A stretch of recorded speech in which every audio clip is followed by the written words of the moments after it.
Mari kita bersama-sama berdoa.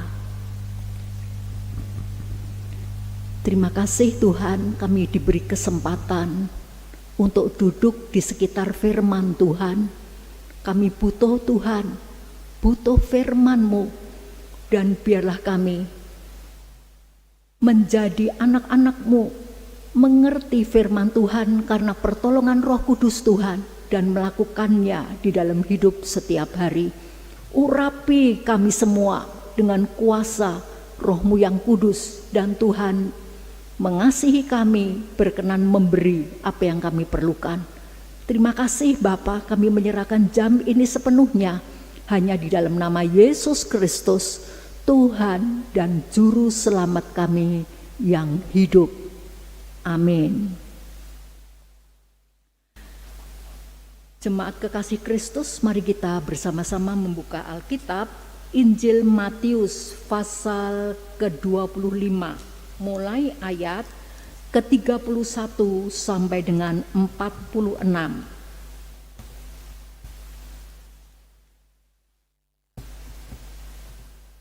Injil Matius pasal ke-25, ayat ke-31 dan seterusnya. Mengatakan demikian, apabila Anak Manusia datang dalam kemuliaannya dan semua malaikat bersama-sama dengan Dia, maka Ia akan bersemayam di atas tahta kemuliaannya.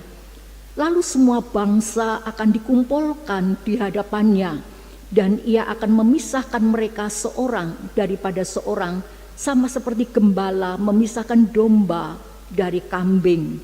Dan Ia akan menempatkan domba-domba di sebelah kanannya dan kambing-kambing di sebelah kirinya. Dan raja itu akan berkata kepada mereka yang di sebelah kanannya, "Mari, hai kamu yang diberkati oleh Bapa-Ku, terimalah kerajaan yang telah disediakan bagimu sejak dunia dijadikan. Sebab ketika aku lapar, kamu memberi aku makan. Ketika aku haus, kamu memberi aku minum. Ketika aku seorang asing, kamu memberi aku tumpangan. Ketika aku telanjang, kamu memberi aku pakaian. Ketika aku sakit, kamu melawat aku. Ketika aku di dalam penjara, kamu mengunjungi aku."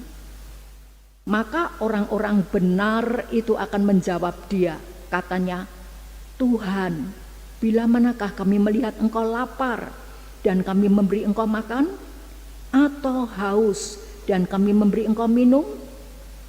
Bila manakah kami melihat Engkau sebagai orang asing dan kami memberi Engkau tumpangan, atau telanjang dan kami memberi Engkau pakaian? Bila manakah kami melihat Engkau sakit atau dalam penjara dan kami mengunjungi Engkau?" Dan raja itu akan menjawab mereka, "Aku berkata kepadamu, sesungguhnya segala sesuatu yang kamu lakukan untuk salah seorang dari saudaraku yang paling hina ini, kamu telah melakukannya untuk aku."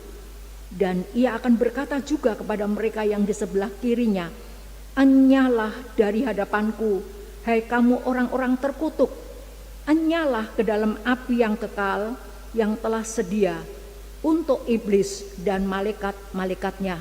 Sebab ketika aku lapar, kamu tidak memberi aku makan. Ketika aku haus, kamu tidak memberi aku minum. Ketika aku seorang asing, kamu tidak memberi aku tumpangan. Ketika aku telanjang, kamu tidak memberi aku pakaian.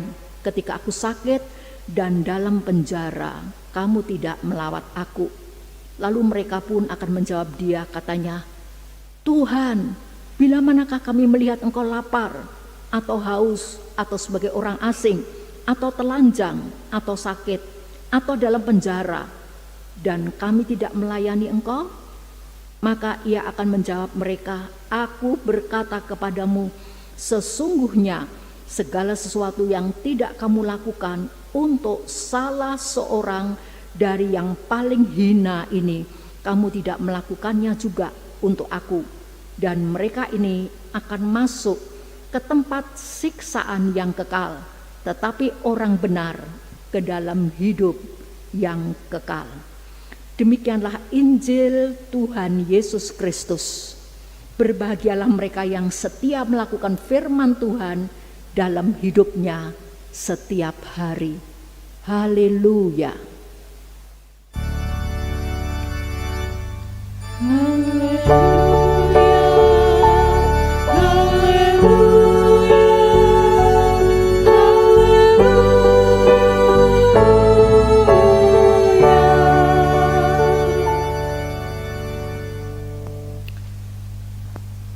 Jemaat yang dikasihi oleh Tuhan,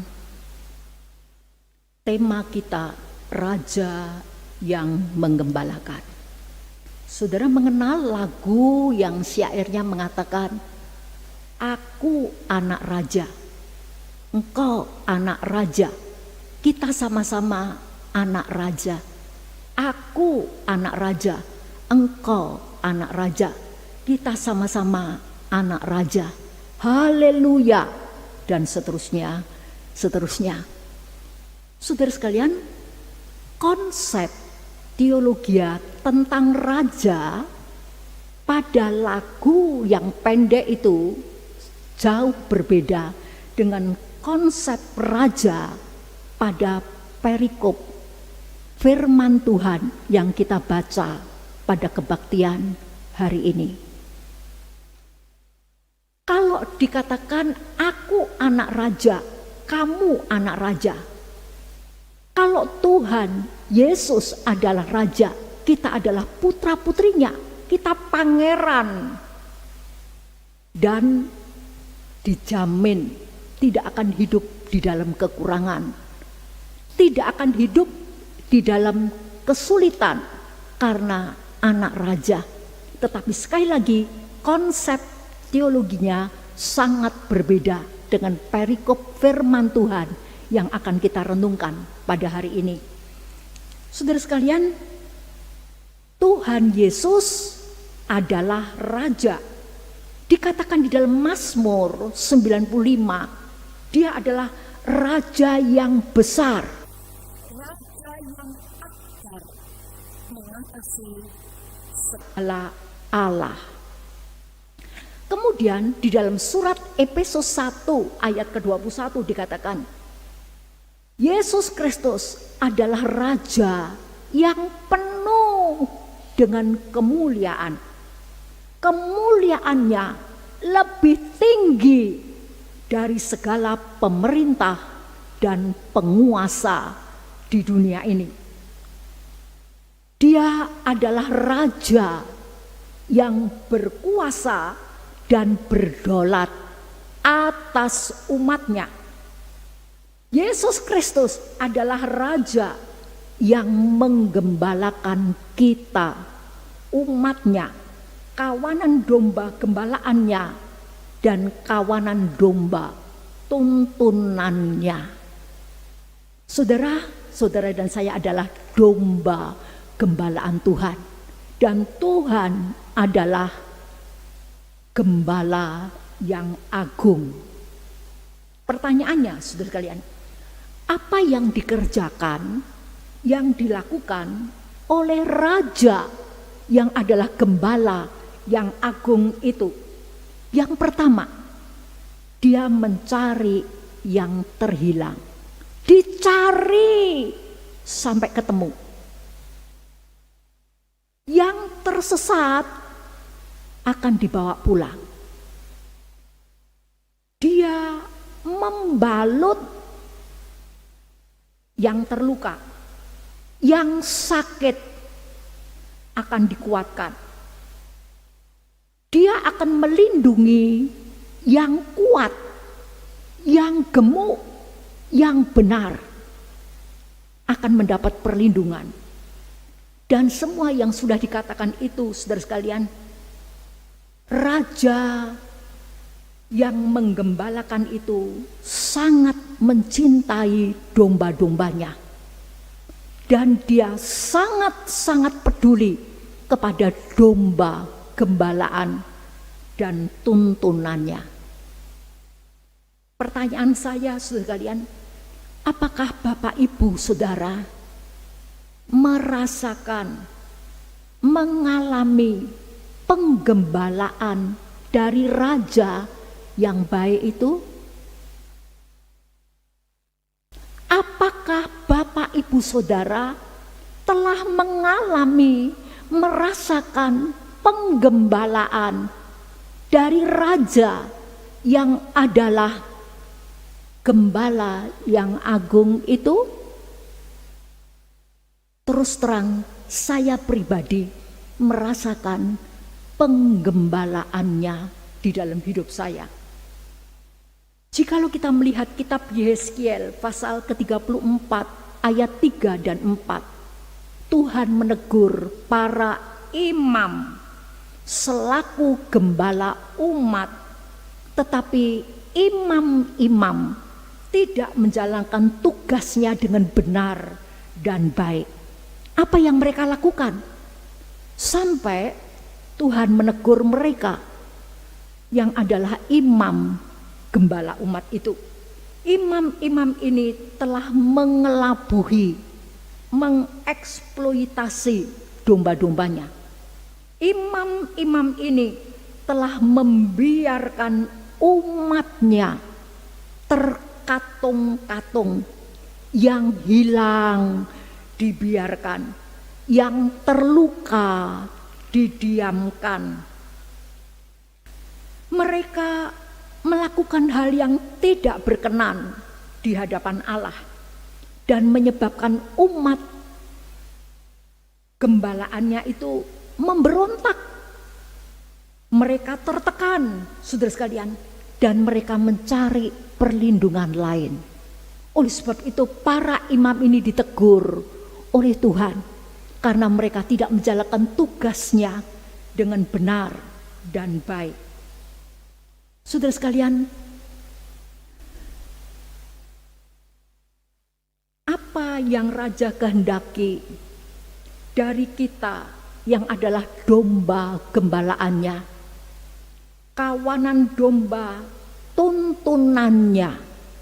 Apa yang Raja itu kehendaki dari kita? Yang pertama, saudara sekalian, kita harus bersedia untuk digembalakan oleh Tuhan.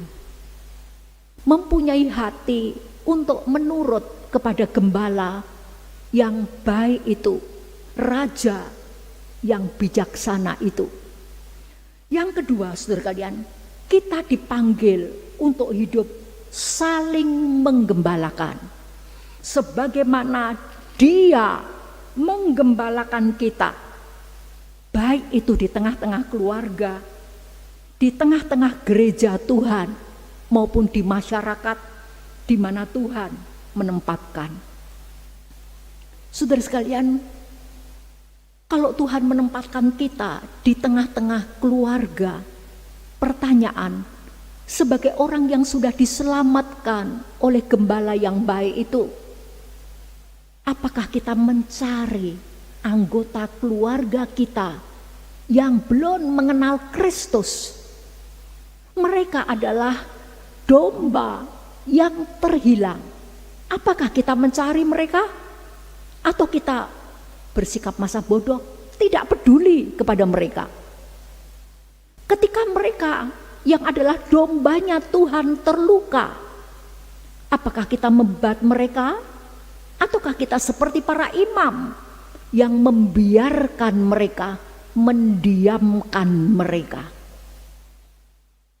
Bapak Ibu, saudara sekalian yang dikasihi oleh Tuhan, di dalam Injil Matius pasal ke-25 mulai ayat 31 dan seterusnya dikatakan Yesus Kristus yang adalah Raja, Gembala yang agung itu, Dia juga adalah Hakim yang akan menghakimi setiap orang dan semua bangsa dengan adil, saudara sekalian. Dan pengadilan akan berlangsung dengan sebuah ukuran. Apakah mereka sudah melakukan perbuatan baik kepada salah seorang dari saudaraku yang paling hina ini. Ukuran pengadilan itu ternyata bukan kadar iman, bukan, tetapi tindakan iman. Beriman memang persoalan seseorang dengan Tuhan, tetapi beriman tidak dapat dilepaskan dari aspek hubungan seseorang dengan sesamanya. Di dalam hal ini, saudara sekalian, Yesus Kristus mengidentikan dirinya dengan mereka yang tersingkirkan, yang miskin, yang hina. Yesus hadir di dalam dunia ini dalam wujud mereka yang terabaikan.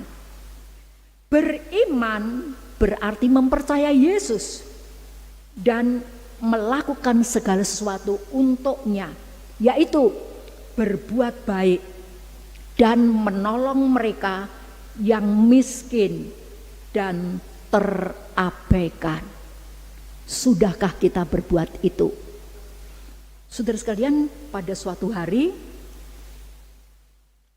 ada satu keluarga, ada seorang ibu, di situ ada seorang ibu diberitahu oleh salah seorang pejabat istana, dan pejabat ini memberitahukan kepada ibu ini bahwa raja di istana akan hadir di rumahnya.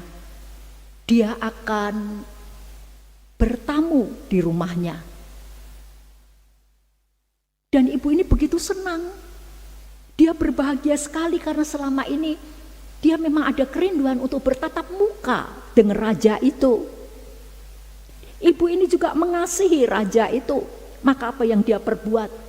Dia bukan hanya membenahi rumahnya, tetapi yang dia lakukan, dia membeli bahan makanan, saudara sekalian, dan dia memasak makanan, masakan yang lezat. Dia berpikir, suatu kesempatan yang sangat baik kalau aku boleh menjamu raja. Dan dia coba bertanya apa yang menjadi makanan kesukaan raja. Dia kepengen memasakkan suatu makanan untuk raja, dan dia berjelih lelah untuk semua itu. Dan setelah semuanya selesai, makanan itu dia siapkan di atas meja. Saudara sekalian, meja itu dihias begitu rupa. Dan dia duduk di sekitar meja itu sambil menunggu tamu agungnya, yaitu raja yang dia kasihi. Dia tunggu 1 jam, 2 jam, 3 jam, sampai siang hari, tetapi raja itu belum juga datang.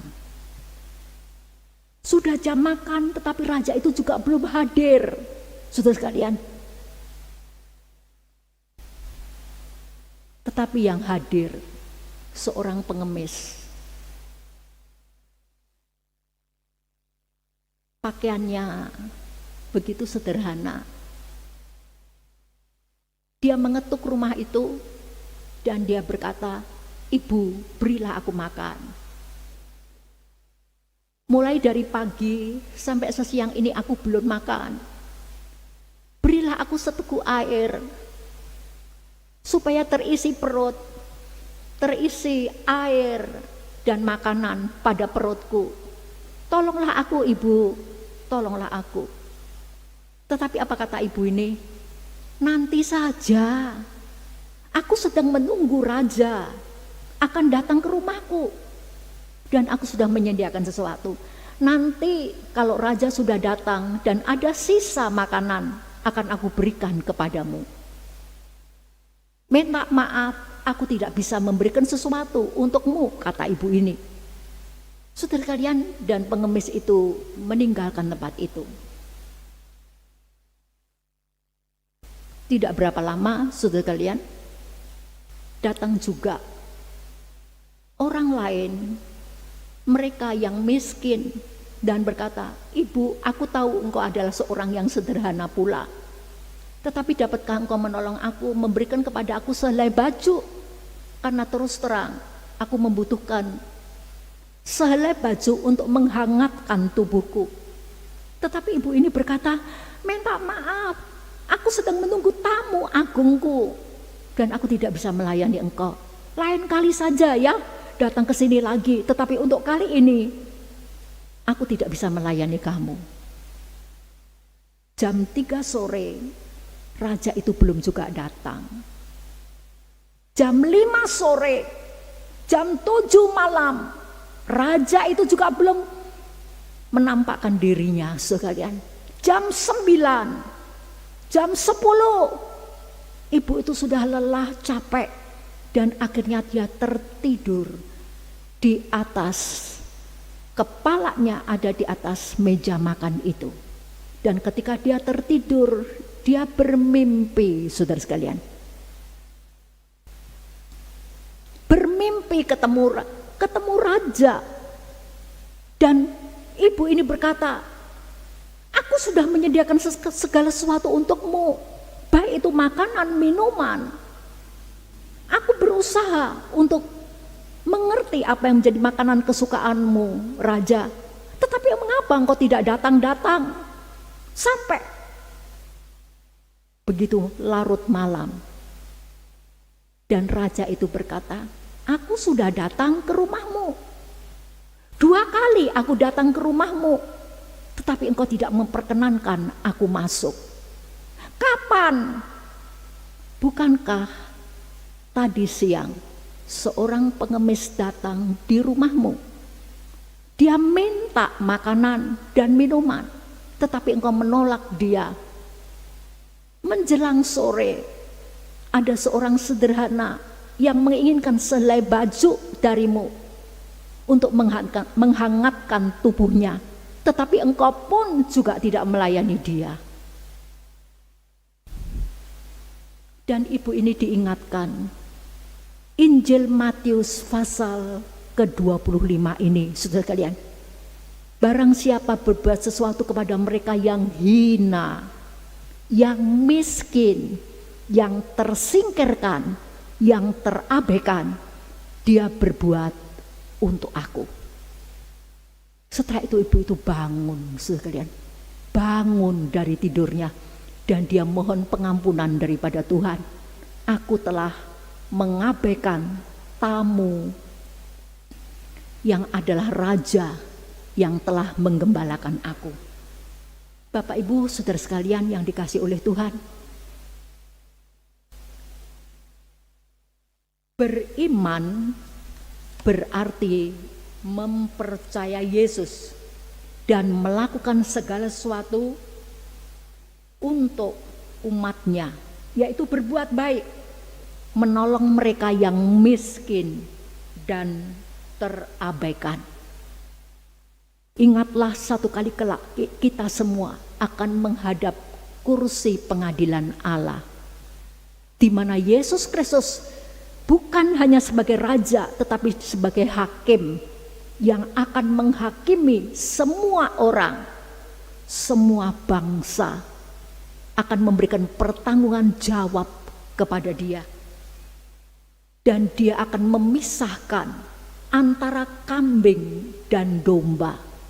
Dikatakan di dalam perikop kita, domba-domba itu akan dipisahkan dengan kambing, domba-domba di sebelah kanan dan kambing-kambing di sebelah kiri. Saudara sekalian, orang saleh diibaratkan, digambarkan sama seperti domba. Orang benar karena sudah dibenarkan. Orang yang lemah lembut, sabar, berguna, itu yang dikatakan domba-domba. Sedangkan orang jahat itu sama seperti kambing, jenis binatang yang lebih rendah dari domba, buruk, dan ciri khas daripada kambing, susah diatur.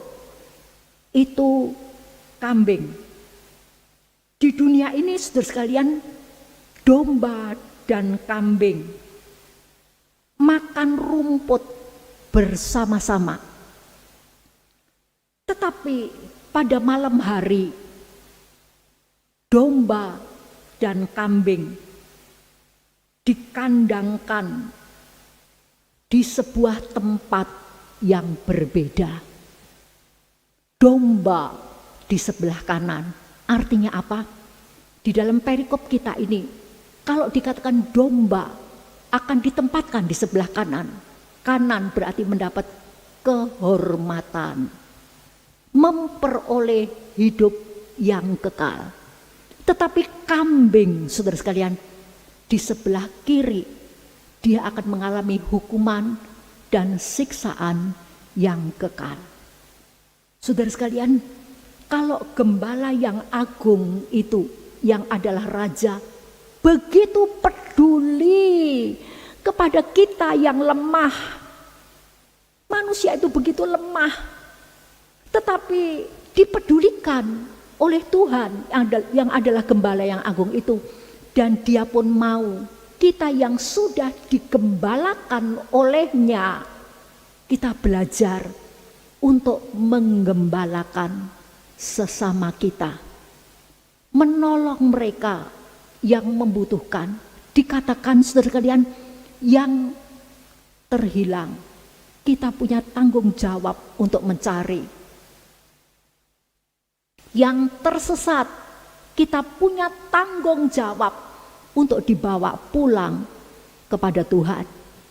Yang sakit, kita punya tanggung jawab untuk dikuatkan. Yang terluka, kita punya tanggung jawab untuk membebat. Kita menggembalakan mereka seperti Tuhan sudah menggembalakan kita. Saudara kalian, di masa pandemi ini terus terang banyak orang yang susah, banyak orang yang menderita, banyak orang yang terlantar, layaknya mereka tidak punya gembala. Maka kita juga membaca di dalam kitab Injil, hati Tuhan Yesus jatuh belas kasihan kepada mereka, karena mereka seperti domba yang tidak punya gembala. Pertama, mereka belum diselamatkan. Kemudian yang kedua, saudara sekalian, mereka hidup begitu susah, tetapi mereka tidak mendapat pertolongan apapun secara khusus dari anak-anak Tuhan. Bapak Ibu sekalian, kita masih diberi kesempatan untuk hidup. Jangan kita berkata kepada Tuhan, aku cinta Engkau Tuhan. Cinta Tuhan itu identik dengan peduli kepada sesama yang tersingkirkan, terabaikan, yang hina, yang disebut dilupakan orang. Mari kita memberikan hati kepada mereka dan menolong mereka, supaya kita boleh disebut domba-domba yang berkenan di hati Tuhan. Kiranya Tuhan menolong kita mempergunakan setiap kesempatan hidup ini dengan sebaik-baiknya. Amin. Mari kita berdoa.